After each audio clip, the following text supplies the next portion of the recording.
Oh, hello. I'm Drew. And I'm Jon with Michigan Adventure Life.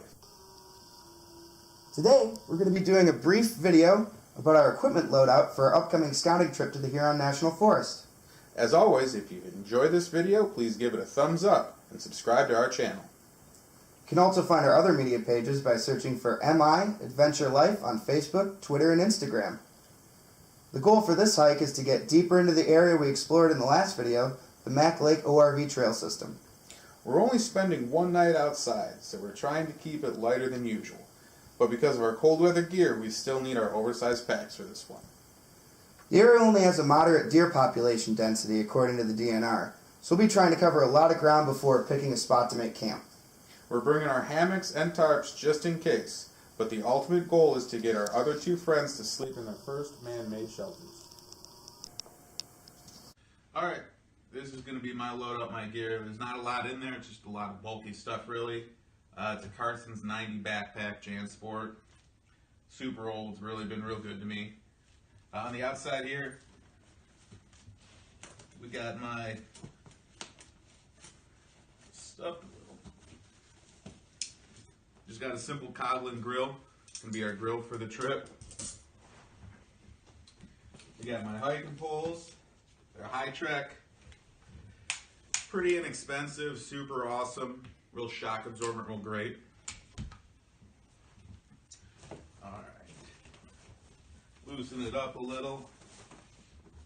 Actually, just unclip it. This side I got my Agua Canyon Boreal 21 saw.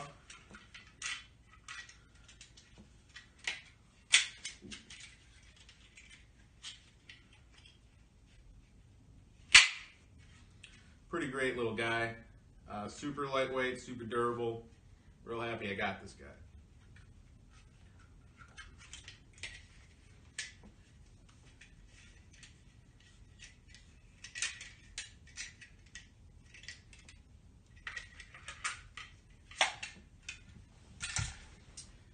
Alright, we also got a nice S-Wing axe. Gonna be real handy for us when we're trying to build our bushcraft shelters, our man-made shelters. At the bottom here I got my light speed ground mat. It's got an R rating of 9, really gonna help me keep me warm if it gets super cold. Up top here,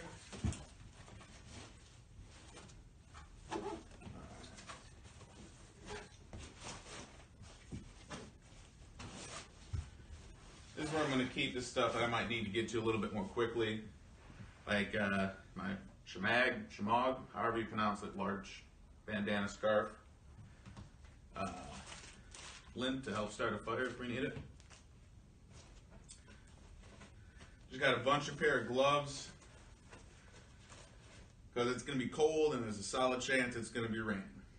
Got a nice hat to keep me warm or to sleep in. Also got a headlamp, black diamond. Just a nice guy, gonna help us see at night. A couple of hand warmers just in case, because you never know how bad it's gonna be. That's pretty much it for the top pouch. The sides, there's not a lot in it.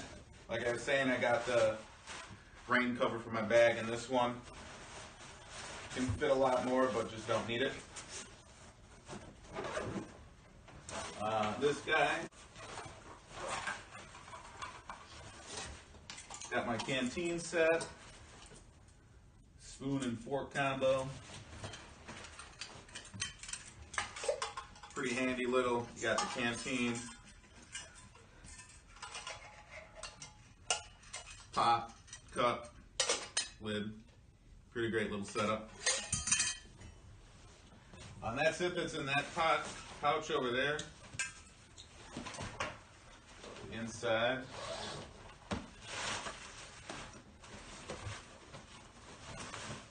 Got my wool blanket.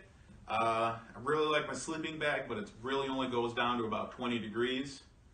And there's a good chance we're going to be at 20 or below 20, so the wool blankets can give me just a little extra safety, a little extra warmth at night. And it's just always great to have a nice blanket. All right. Also got the AquaQuest Safari tarp. It's going to be a tarp if we need it over our hammock. Got the ridge line and everything else in it.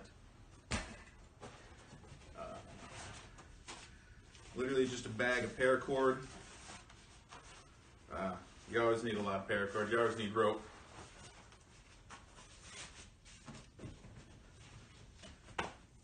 Little butt pad. It's always great, comfortable if you're on a log, you need to help fan a fire or something, they're real handy. Pillow, just I think it's like a Kelty pillow. What else? Our food bag, or my food bag I guess. We'll have our own bags. Hammock, it's just a Grand Trunk Meyer hammock. It's pretty cheap, but it's a nice hammock. Pretty light. Hammock straps. And that's it in the top. So we go to the bottom. That's my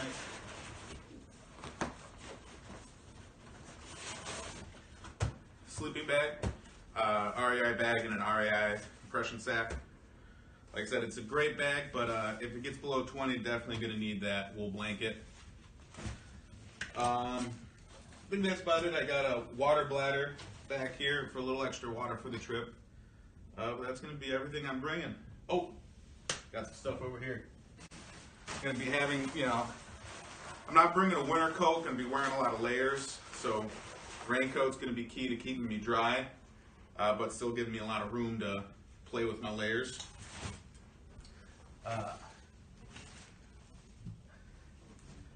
Bandana, you always need a bandana on you, whether you got a runny nose, you need to wipe out a pot, you got a cut, you need to wipe some blood or something. Bandana is always a real handy thing to have. Gonna have a knife, always good to have a knife on you as well. Ferro rod helps start us a fire with a nice little lanyard on it so I don't lose it. And some gaiters. I love gaiters, huge supporter of them. They're really gonna help us not need rain pants or snow pants or anything and still keep us pretty dry. So that's everything else I got. That's everything I'm bringing. You might notice John and I share a lot of the same types of gear. That's one of the great things about hiking with somebody long term. You can try each other's stuff out. If you like it, you buy it. One of the other nice things about hiking with somebody is that you'll notice he doesn't have an emergency kit or some other things in there that you normally take with you. It's because we can split up the weight. I'm not going to have an axe and a saw, in my kit, but I've got got bandages and stuff for us, so everyone carries their load, right? So here we've got my Long Trail 90 by High Sierra. I've taken this bag around the block a couple times. I've broken stuff and sewn stuff. It's a great bag for the value, and it's wonderful for this stuff where you got to really jam pack it full of gear. I guess we'll start at the top and go down. This is my hiking buddy, Kelty. See him right there. He's a little bear. Made from a Kelty hiking pillow. My wife got him for me for my birthday last year. Makes a great pillow, great little hiking companion.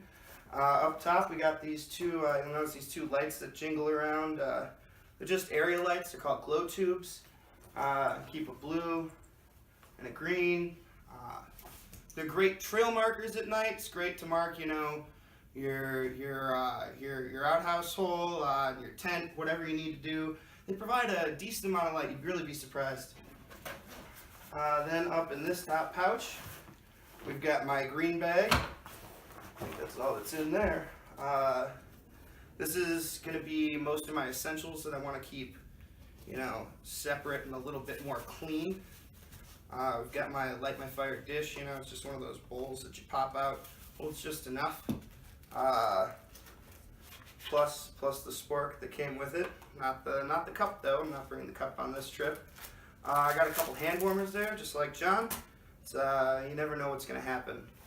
I got my camp towels, just a little microfiber rag. Here's our emergency kit. It's just an overnight, so we're not bringing a whole lot. Depending how long we're going, I'll repack this. It's just got some antihistamines and Tums and ibuprofen and some antibiotic ointment, a couple bandages and wraps and stuff like that. Nothing too major, but if we're that hurt, we're going home. Here's my map bag. It's got the most recent maps I've printed out for this hike, plus a really nice compass and a pen in there, should the GPS watch fail, you know. My cooking spoon, the main difference with this one, well, I guess if that's all plastic, it's metal, you won't even notice when I bang it on the plastic, but it's metal, so I can dig it down in the pot in the boiling water. It's not going to melt like that plastic one. Toilet paper and hand sand, you know, the parts we don't like to talk about. We got some camp studs here. It's real great. You just put a little bit in your pot with some boiling water, let it clean out real good. It's biodegradable. It's really good stuff. I bought the 16-ounce bottle, and I think it's going to last me forever. Other than that, we just got a little pocket I keep some spare batteries in, and that's it for the green bag. I got another pouch up here. They call this the glasses pouch. It's got a soft side on it, so you can put glasses and stuff in there. I've just got, you know, a pair of thinly insulated work gloves and a hat that I'm going to sleep in. A couple lighters just in case. You know, just the cut stuff I want to keep safe. That's all for that pouch. Jon really converted me to gaiters. I spent a lot of time hiking in rain pants and coveralls and that kind of stuff. But gaiters are just, I mean, even in the winter, I don't need all that coverage, and gaiters are just really nice to keep the snow out of your boots, to keep your legs kind of warm and protected. I don't know. But then also down here, we've got my charger pouch, and my charger cables will go in here. And then my tripod phone adapter will go on here, and my tripod will slap on the side, but we're kind of using it right now. And then over here, got my high trek trekking poles. Jon said they're great. I love them. Got a nice flashlight. I usually don't bring, you know, a lot of additional lighting. It's got a nice area light on it for when we're trying to film at night. And it's rechargeable off the battery pack over here. I've also got my Black Diamond Revolt headlamp. I really like this headlamp. It comes with rechargeable batteries in it, so you can just plug it into a USB port. But if push comes to shove, I can always pop the rechargeables out and just throw some AAAs in it and just good to go. It's just really nice to have options. I've got water on both sides. Put it on the ground so I don't drop it. And then the one hanging on my front. Folks, got my nice little warning whistle, little compass, extra set of gloves while I'm moving around, just in case. It is supposed to be about 20 degrees. Let's see, up in front here, I just keep a bunch of paracord up in here. I'm not going to take it all out because it takes me a while to jam it in there. But you know, like we said, we're going to try and build shelters. It's going to take an obscene amount of paracord to build shelters for 4 people. And for the Leave No Trace guys, don't worry, we take all the paracord out, we don't leave any paracord behind, we remove all our shelters. We really leave no trace, promise. Anyway, so then get up into here, and this is just my raincoat.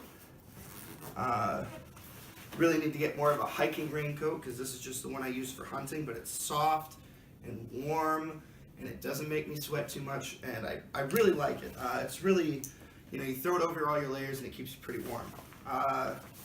Let's go up top. So we pull this back. Here's that butt pad Jon was talking about. I love mine too. You really use it for anything. Kneel on the ground, fan a fire, you know, sit on a log. We have chairs that we usually hike out this time, since we're, you know, trying to make man-made shelters. We figure we'll just make man-made chairs, put our butt pads on them. Let me loosen this up.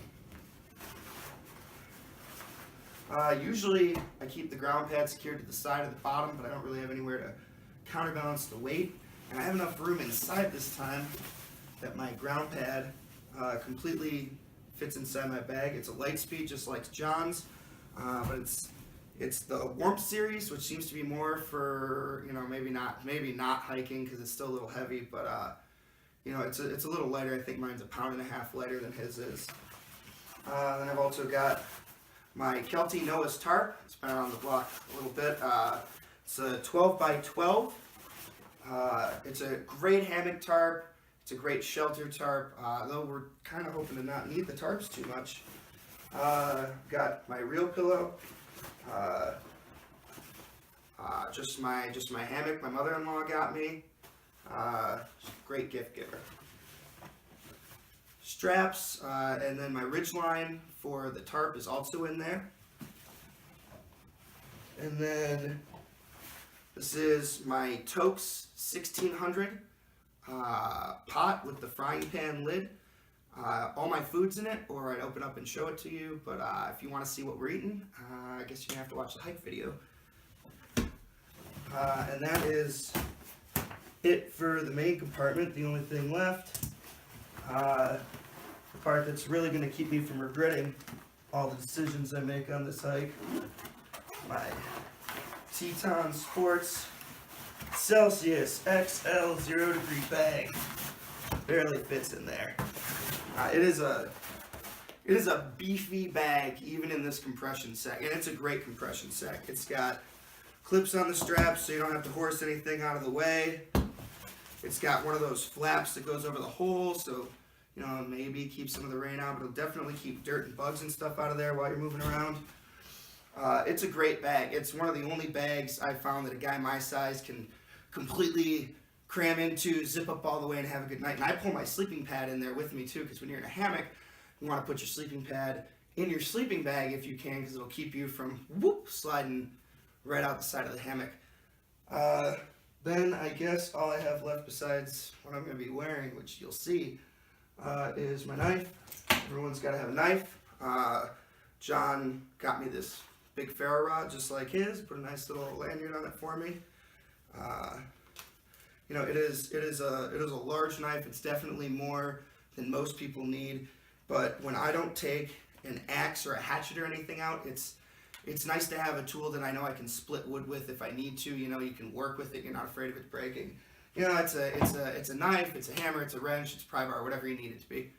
But mostly, I just want to thank you guys for watching up to this point. If you made it this far, please give us the thumbs up and subscribe, and look for our other social media channels at MIAdventurelife. That's Facebook, Twitter, Instagram, everything. And thanks for watching, guys. See you at the trip.